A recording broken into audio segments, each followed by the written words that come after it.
Assalamu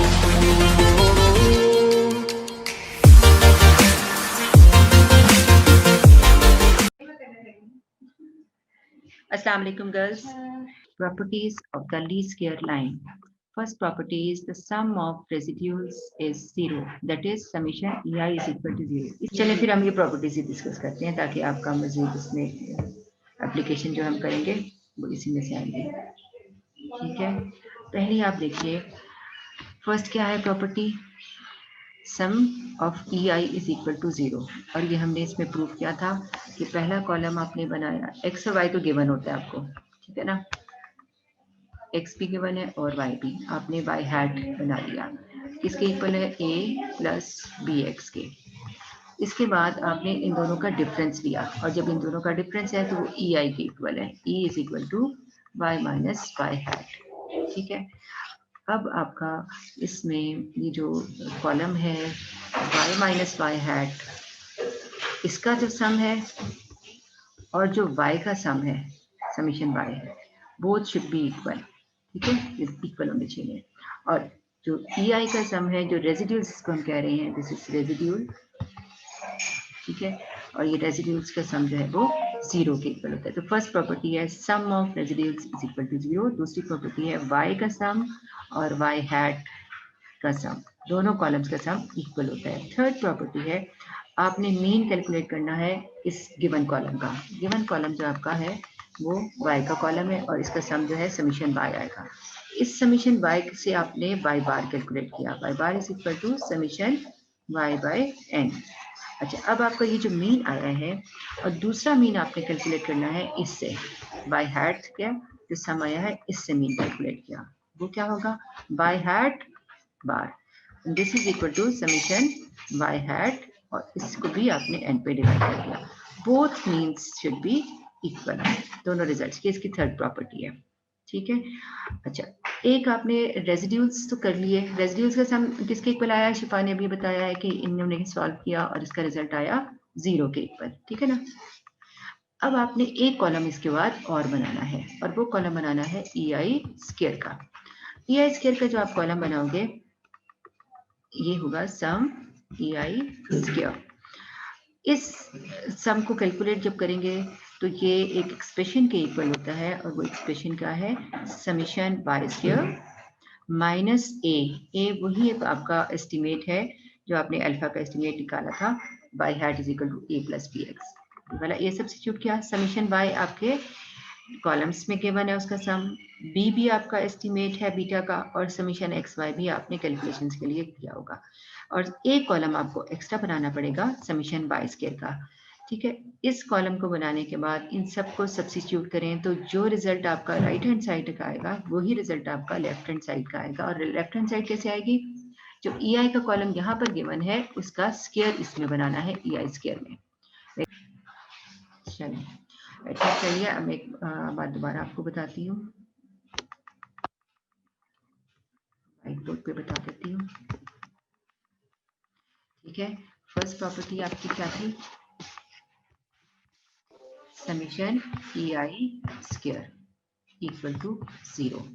ये आपकी properties हैं ऑफ लीस्ट स्क्वायर. ये सेकेंड प्रॉपर्टी आपकी है, नहीं this is summation e i not square, summation e i is equal to zero. Second है summation e i square. E i का जो है वो जीरो के इक्वल होगा, जब स्क्वायर ले लेंगे तो किसके इक्वल होगा, summation y square minus A summation y and b summation x Y. ठीक है, आपने जो ओरिजिनल कॉलम्स बनाए होंगे एक्स वाई आपको गिवन था, ठीक है, और आपने वाई हैट बना लिया और ई भी बना लिया, और फिर आपने ई स्क्वायर बनाना है. ठीक है, ई स्क्वायर, ये जो ई स्क्वायर है इसका सम आपका किसके इक्वल होगा, वो सम आप चेक कर सकते हो कि वो इसके इक्वल होना चाहिए, बोथ शुड बी सेम. ठीक है, और उसके बाद हमने मीन्स का चेक किया. ठीक है, मीन्स में क्या है, third property sum of y is equal to sum of y hat. ठीक है, दोनों के सम्स, यानी कि ये जो दोनों आपकी वैल्यूज यहाँ पर बन रही है, साथ साथ ही कॉलम्स हैं। एक है सम ऑफ y, ये आपका आ जाएगा सम ऑफ y, और ये होगा sum of y hat. Both are same. ठीक है, ये आपके सेम हो गए रिजल्ट्स। नेक्स्ट है फोर्थ प्रॉपर्टी। फोर्थ प्रॉपर्टी, अगर सम सेम है तो आप मुझे बताएं इनके मीन्स क्या होंगे। इसका मीन होगा y बार और इसका मीन क्या होगा y हैट बार, तो ये भी सेम होंगे। y बार किसके इक्वल होता है, समीशन y बाय n, और ये किसके इक्वल होगा, summation y hat by n। ठीक है, इस तरह लिख लो या इस तरह लिख लो, एक्चुअली आया यहीं से ही है कि सम्स जब इक्वल होंगे तो डिवाइड ही n से करना है बोथ साइड्स, तो आपके मीन्स में कन्वर्ट हो जाएगा। तो ये इसकी फोर्थ प्रॉपर्टी होगी। ये फोर प्रॉपर्टीज है आपकी डी स्क्वायर की। फर्स्ट है sum of residuals is equal to 0, sum of square of residuals is equal to summation y square minus a summation y minus b summation xy। आपको ये तो पता ही है कि आपने एक xy का कॉलम तो बनाना ही बनाना होता है, और एक आपने एक्स स्क्वायर का कॉलम बनाना होता है। ये दो तो अपने कैलकुलेशन की कॉलम चाहिए ही, हमने एक कॉलम और बनाना पड़ेगा, और वो कॉलम कौन सा होगा, वाई स्क्वायर का। तभी हम इसमें वैल्यूज जो है वो सब्स्टिट्यूट कर पाएंगे। ए और बी जो है आपके दोनों एस्टिमेट्स हैं अल्फा बीटा के, वो आपकी लाइन से आ जाएंगे। लाइन क्या है आपकी, वाई हैट इज इक्वल। तो हमने फोर जो प्रॉपर्टीज पढ़ी उसमें एप्लीकेशन अब हम करने जा रहे हैं किसी एक प्रॉपर्टी। कल मैंने आपको जो क्वेश्चन कराया था जिसमें x और y गिवन था, और आपसे मैंने कहा था आपने एक्स वाई का कॉलम बनाना है और एक्स स्क्वायर का कॉलम बनाना है, और आपने इन कॉलम्स की हेल्प से क्या बनाना है, estimated regression line a plus b x. ठीक है, अब आपने इस लाइन को बनाने, ए और बी की वैल्यूज दोनों आपने कैलकुलेट कर ली फॉर्मूलाज लगाकर। ठीक है, अब नेक्स्ट कॉलम बना वाई हैट का, और y हैट के बाद आपने रेजिड्यूल का कॉलम बनाया y माइनस वाई हैट। ठीक है, और आपने चेक किया कि इसमें प्रॉपर्टी का यूज के अकॉर्डिंगली इसका रिजल्ट आना है 0। दूसरा चेक आपने ये करना है कि दोनों जो सम्स हैं, कौन कौन से दोनों सम्स, एक आपका सम है ये वाला समीशन y, और एक सम है आपके पास समीशन y हैट। ये दोनों भी क्या होने चाहिए, दोनों सेम होने चाहिए। ठीक है, तो ये दोनों आपकी यहाँ से प्रॉपर्टीज यूज हो जाएंगी। थर्ड, आपने आज एक और काम करना है क्वेश्चन में कि ई आई स्क्वायर, यानी हर ऑब्जर्वेशन का आपने यहाँ पर स्क्वायर कैलकुलेट करना है। ठीक है, आप जब स्क्वायर कैलकुलेट कर लोगे और इसका जो रिजल्ट आएगा उसको वेरीफाई करना है कि ये जो रिजल्ट है समीशन ई आई स्क्वायर, ये कैसे है आएगा, समीशन वाई स्क्वायर। आपको एक वाई स्क्वायर का कॉलम मजीद बनाना पड़ेगा इसमें, माइनस ए summation Y minus B summation x Y. ठीक है, और इस तरह से आपका जो रिजल्ट आ जाएगा वो वेरीफाई होगा कि लेफ्ट हैंड साइड और राइट हैंड साइड इक्वल आ रही है। तो आप एक क्वेश्चन इसमें आज हम अटेम्प्ट कर लेते हैं। ठीक है, 14.2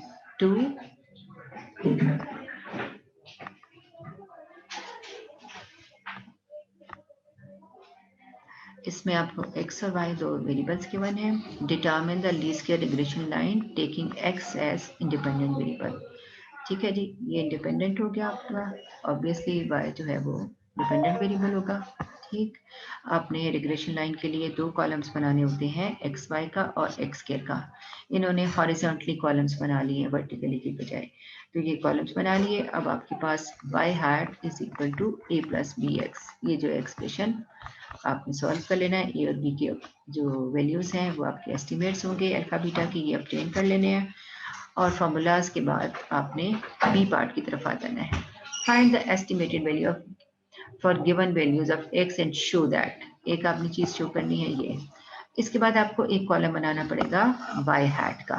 ठीक है, और फिर देखना है कि दोनों के सम्स इक्वल आते हैं कि नहीं आते, और फिर उसके बाद आपने समीशन ई को कैलकुलेट करना है कि रेजिड्यूल्स कैलकुलेट करें, और फिर उसके बाद नेक्स्ट प्रॉपर्टी क्या करनी है, आपने वेरीफाई करना है summation e square is equal to this. ये बाज़ औक़ात आपका लिखा भी होता है और बाज़ औक़ात सिर्फ ऐसी स्टेटमेंट कह दी जाती है कि आपने इसको वेरीफाई करना है इस प्रॉपर्टी को। ठीक है। और सी पार्ट देखिए, calculate the sum of square of the residuals, वो यही चीज कैलकुलेट करने को कह रहा है। ठीक है, ये आपका सी पार्ट एक्चुअली जब हो जाएगा तो डी पार्ट में राइट हैंड साइड भी कैलकुलेट करने को कह रहे हैं। ठीक है, लेफ्ट हैंड साइड जो है एक्चुअली ये सी पार्ट है आपका, ये इसमें कैलकुलेट हो जाएगी। तो अब बाकी सोल्यूशन की तरफ चलते हैं। ये देखिए अब आपका ये आपका x है, ये y है, ये y हैट है, ये e है, और ये फिर उसका स्क्वायर आ जाएगा। और उसके बाद ये वाला क्यों जरूरत पड़ी, ये वेरिफिकेशन का डी पार्ट था, उसके लिए इस कॉलम की जरूरत पड़ेगी। ठीक है, अच्छा ये देखिए ये समीशन ei जो है इसका 0 आ रहा है कि नहीं आ रहा, बिल्कुल आ रहा है। ठीक है, y हैट कैसे कैलकुलेट किया, आप देखें कि एक्सप्रेशन में x की सारी वैल्यूज x इसमें सब्स्टिट्यूट करते जाएंगे यहाँ से, और आपका ये y हैट कैलकुलेट हो जाएगा। जब y हैट कैलकुलेट हो गया तो आपने y में से y हैट को माइनस किया तो रेजिड्यूल्स आ गए, और रेजिड्यूल्स का सम कितना आना चाहिए, 0। ठीक है, फिर आपने इंडिविजुअल हर वैल्यू का स्क्वायर किया और ये वाला कॉलम आ गया जो कि आपका सी पार्ट है। ठीक है, ये सी पार्ट है आपका, और डी पार्ट के लिए आपने वेरिफिकेशन करनी थी तो इसके लिए इस कॉलम की जरूरत पड़ी। अब मजीद देखते हैं क्या और क्या है इसमें सोल्यूशन में। देखिए ये कैलकुलेशन यहाँ खत्म होगी। ठीक, हमने एक कोडिंग और स्केलिंग मेथड लास्ट एक चैप्टर में भी पढ़ा था, मेजर ऑफ सेंट्रल टेंडेंसी में। जब हमारे पास x और y की वैल्यूज बहुत लार्ज हों, बहुत बड़ी बड़ी वैल्यूज हों, तो हम उसको अपनी कैलकुलेशन को रिड्यूस करने के लिए उसकी सेंट्रल वैल्यू से माइनस और उसके कॉमन डिफरेंस से डिवाइड कर देते हैं। तो इस तरह से x जो है वो किस में कन्वर्ट हो जाता है, u में कन्वर्ट हो जाता है, और y किस में कन्वर्ट हो जाता है, v में कन्वर्ट हो जाता है। अब जब ये दोनों कन्वर्ट हो गए तो उसके बाद आपकी जो कैलकुलेशंस हैं वो किस तरह से टेक प्लेस होगी। आपने सारा काम जो है वो जब करोगे तो आपके पास जो रिजल्ट आएगा वो b का, यानी कि आपकी जो y हैट है वो a प्लस बी एक्स नहीं रहा, अब a प्लस बी एक्स नहीं रहा, बल्कि क्या हो गया आपका uv में कन्वर्ट हो गया। अब आपका हो जाएगा v is equal to c plus या डी बाई बाई भी नहीं, सॉरी v है ना, और ये हो जाएगा u। अब इस एक्सप्रेशन को दोबारा वापस इसमें लाने के लिए हमें तो यही चाहिए a और b, तो हमें क्या करना है, इस एक्सप्रेशन को याद रखना है कि इस रिजल्ट को जो d वाला है यहाँ सब्स्टिट्यूट किया और k और h से मल्टीप्लाई और डिवाइड कर दिया। k और h जो है मुझे इनके डिनोमिनेटर्स थे। ठीक है, तो अब आपका ये वाला जो b है वो आ जाएगा। बगैर इसको कैलकुलेट किए हमने कैलकुलेशंस को रिड्यूस किया uv की हेल्प से, और पूरा अपना मेथड uv से सॉल्व कर लिया। जब आपके पास c और d के रिजल्ट्स आ गए तो c और d को आपने कन्वर्ट कर देना है इसमें, बल्कि c को भी करने की जरूरत ही नहीं है, सिर्फ d लें यहाँ से, और d को जब इसमें कन्वर्ट करेंगे यहाँ d से मल्टीप्लाई कर देंगे, d लिख लिया या b uv लिख लिया, एक ही बात है। इसको h और k के साथ इस तरह से सॉल्व करके तो आपका ये रिग्रेशन कोएफिशिएंट आ जाएगा। ठीक है, अच्छा इसका हम इसकी एप्लीकेशन किसी एक में कर लेते हैं। ठीक है,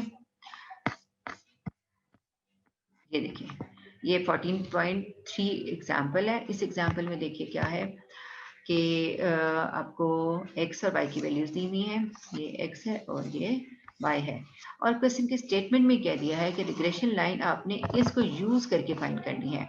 u का एक्सप्रेशन क्या है, x minus 4.5 divided by half.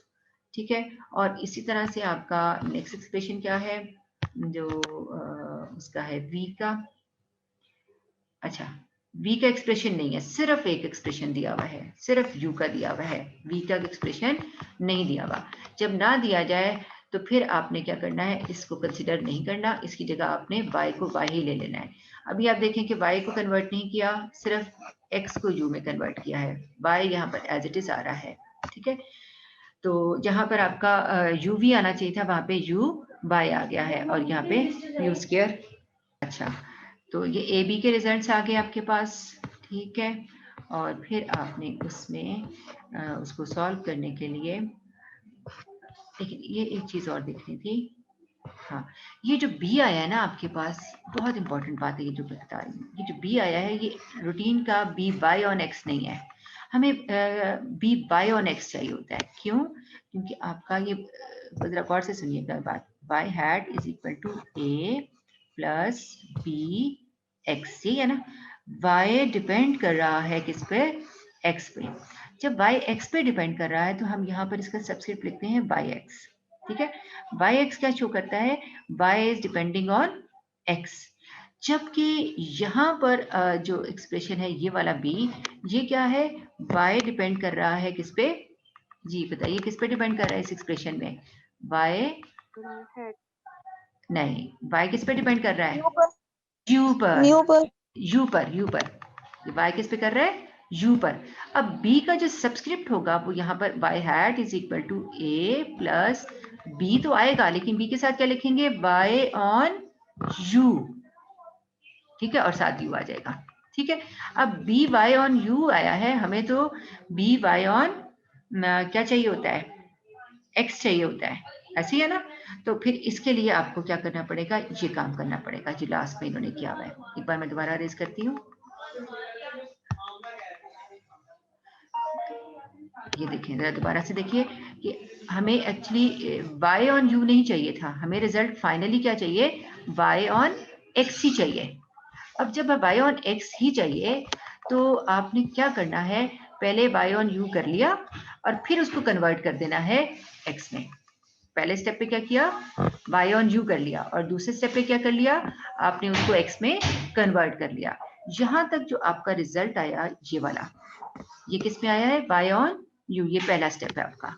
दूसरा स्टेप आपका ये है y हैट, ये x में कन्वर्ट करने का। इसके लिए आपने क्या किया, वही जो एक्सप्रेशन आपका दिया हुआ था क्वेश्चन की स्टेटमेंट में, u is equal to this expression, you have to substitute this expression in the step 1, जो आपका ऑब्टेन हो गया रिजल्ट उसके अंदर आपका आएगा, ठीक है गर्ल्स। आपने ये u लिखा हुआ है जहां जहां पर, वहां पर ये आपका पूरा ये रिजल्ट सब्स्टिट्यूट हो जाएगा, ठीक है। और इसी तरह से इसको सॉल्व करके आपने ये expression in terms of x आ गया, और ये देखिए सेकंड स्टेप में आपका इन टर्म्स ऑफ x। अब एक और बात आप देखिए, आपका पहले 12 था, अब क्या हो गया 2.25, पहले था 1.0833, अब क्या हो गया 2.167, पहले यहाँ पर u था, अब हो गया x, ठीक है। तो सब चीजें ही चेंज हो जाएंगी, आपका y इंटरसेप्ट भी चेंज होगा यहाँ से यहाँ तक, और आपका स्लोप भी चेंज होगी, क्योंकि ये u पे डिपेंड कर रहा था, y ऑन u था, अब आपका y ऑन x हो गया। तो आपने क्या करना है, पहले स्टेप में y on u he find कर लिया है पहला स्टेप, और दूसरे स्टेप में आपने y ऑन x के लिए वो गिवन जो आपकी कन्वर्जन थी वो आपने सब्स्टिट्यूट कर लेनी है, ठीक है। अच्छा, इस एग्जाम्पल के बाद आप देखिए नेक्स्ट एग्जाम्पल 14.4, इसमें आपके पास चूंकि समीशंस गिवन थे, ये सारे जब स्टेटमेंट में क्वेश्चन में समीशंस गिवन हो तो हमें फॉर्मूला डायरेक्ट अप्लाई करने होते हैं। जब दोनों डायरेक्ट फार्मूलाज अप्लाई कर दिए आपने, तो फिर आपने नेक्स्ट फिटेड लाइन देख ली, और फिटेड लाइन के बाद उसमें sum of square of residuals question में कहा गया था, तो आपने ये सॉल्व करने थे। चूंकि आपके पास डेटा नहीं है, वाई स्क्वायर कैलकुलेट नहीं कर सकते, लेकिन आपके पास समीशन गिवन है, तो आपने इस कॉलम को लेफ्ट हैंड साइड को कैलकुलेट नहीं कर सकते, you can't calculate bye summation. कैसे कैलकुलेट करते हैं आप, जाहिर है ई का कॉलम बनाते हो और ई आई स्क्वायर बना देते हो। ई का कॉलम कैसे बनता है, वाई हैट से बनता है। वाई हैट कैसे बनता है, एक्स पे डिपेंड कर रहा होता है, एक्स है ही नहीं, जब ये गिवन ही नहीं है तो वाई हैट नहीं आ सकता, ये भी नहीं आ सकता, तो फिर ये भी कैलकुलेट नहीं हो सकता और ये भी नहीं कैलकुलेट हो सकता, कुछ भी स्टेप नहीं हो सकता। इसका मतलब है लेफ्ट हैंड साइड नहीं आ सकती। आपको सम ऑफ स्क्वायर ऑफ रेजिड्यूल्स सिर्फ इस एक्सप्रेशन से जो राइट हैंड साइड से है वहीं से आपको कैलकुलेट करने होंगे। राइट हैंड साइड आपके पास प्रॉपर्टीज में एग्जिस्ट करती है, तो सम ऑफ स्क्वायर ऑफ रेजिड्यूल्स हम प्रॉपर्टी का यूज करके इसमें सब्स्टिट्यूट करके फाइंड आउट करेंगे, ठीक है जी। अच्छा, लिमिटेशंस है इसकी कि ये आपकी कब यूज नहीं हो सकती, ये आज हम टॉपिक यहाँ पे खत्म करते हैं, ठीक है। और इसकी एक्सरसाइज आपका जो है वो कंप्लीट आपने करनी होगी जी। लिमिटेशंस में देखिए क्या है, there are number of limitations. सबसे पहले तो इसकी लिमिटेशन आती है, वो है कि ये लीनियर रिग्रेशन है। लीनियर का मतलब होता है कि ट्रेंड जो है वो क्या होना चाहिए, स्ट्रेट होना चाहिए, यानी कि सारे डॉट्स जो हैं वो एक डायरेक्शन में इसको सपोर्ट करते हुए जा रहे हैं। वो डायरेक्शन आपकी डाउनवर्ड्स भी हो सकती है इस तरह से, लेकिन होगी वो स्ट्रेट, ठीक है। किसी तरह भी आ सकती है, इस तरह भी आ सकती है, जैसी मर्जी आ जाए, लेकिन होनी चाहिए वो स्ट्रेट, तो तभी ये लीनियर रिग्रेशन होगा। अगर ये स्टेट नहीं है तो फिर ये लीनियर रिग्रेशन नहीं होगा। तो आपने लीनियर का अंदाजा कहाँ से लगाना है, वो आपने लगाना है स्कैटर डायग्राम से। वो आपको हेल्प करेगी कि बताएगी कि लीनियर ट्रेंड है कि नहीं है। सेकेंड आपका the procedure use to fit the regression coefficient a and b आप फाइंड आउट करते हैं। और ये दोनों जो क्वेश्चन में एक्सरसाइज में सॉरी इसके जो फॉर्मूलाज हैं वो किस मेथड से हमने किए थे, लीस्ट स्क्वायर मेथड से। और जब हम इससे लीस्ट स्क्वायर मेथड से कैलकुलेट कर लें ए और बी और इसकी इक्वेशन जो है वो जाहिर है कि लीनियर इक्वेशन आती है। लीनियर का कैसे पता चलता है, ये गौर से देख लीजिए एक बात, a plus b x, x की पावर क्या है 1। जब भी पावर इंडिपेंडेंट वेरिएबल की हाईएस्ट पावर जो है वो 1 होगी तो आपका ट्रेंड क्या होगा, लीनियर होगा।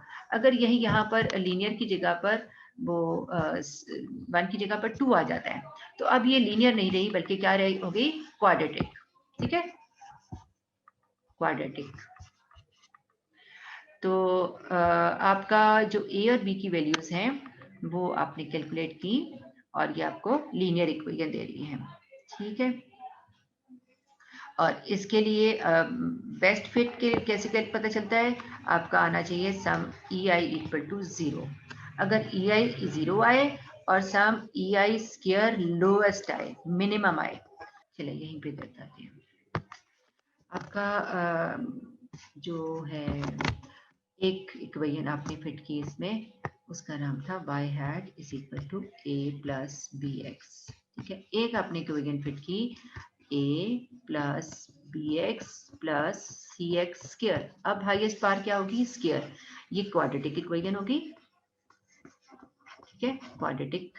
और ऊपर वाली कौन सी है, ये लीनियर होगी। आपने एक ही क्वेश्चन में दोनों फिट कर दी। ठीक है, अब कैसे फिट करोगे, जाहिर है कि आपका इसको y1 हैड कह दोगे, इसको y2 हैड कह दोगे। आपको xy का गिवन है डेटा, इसका कोई प्रोसीजर है वो उसमें हम कैलकुलेट कर लेंगे ABC। आपने y हैट 1 भी कैलकुलेट करके कॉलम बना लिया, y हैट 2 भी कर लिया।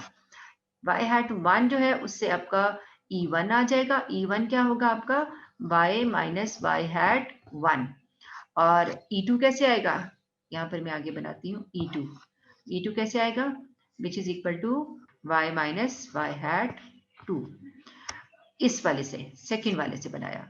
अब इसका भी सम आएगा इस कॉलम का और इस कॉलम का भी सम आ जाएगा। जिसका सम दोनों में से कम होगा, सॉरी इसके बाद ये भी 0 के क्लोज आ जाएगा और ये 0 के क्लोज तो नहीं आएगा लेकिन बहरहाल कोई रिजल्ट तो इसका भी आ जाएगा। अब हमने देखना है कि एक कॉलम हमने E1 स्क्वायर बनाया और इसका E2 का भी एक स्क्वायर बना लिया, E2 स्क्वायर। इसका सम जो है वो ज्यादा होगा और E1 का सम कम होगा। तो हमने ये देखना होता है कि दोनों में से जिसका sum of EI square, sum of has the lowest EI।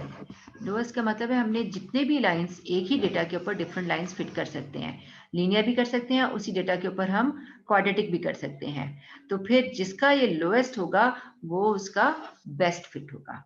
ठीक है, और नॉर्मली लीनियर रिग्रेशन में लीनियर ही का सम ऑफ स्क्वायर ऑफ रेसिड्यूल्स जो है वो मिनिमम होगा। Thank you so much for watching this video. Allah Hafiz.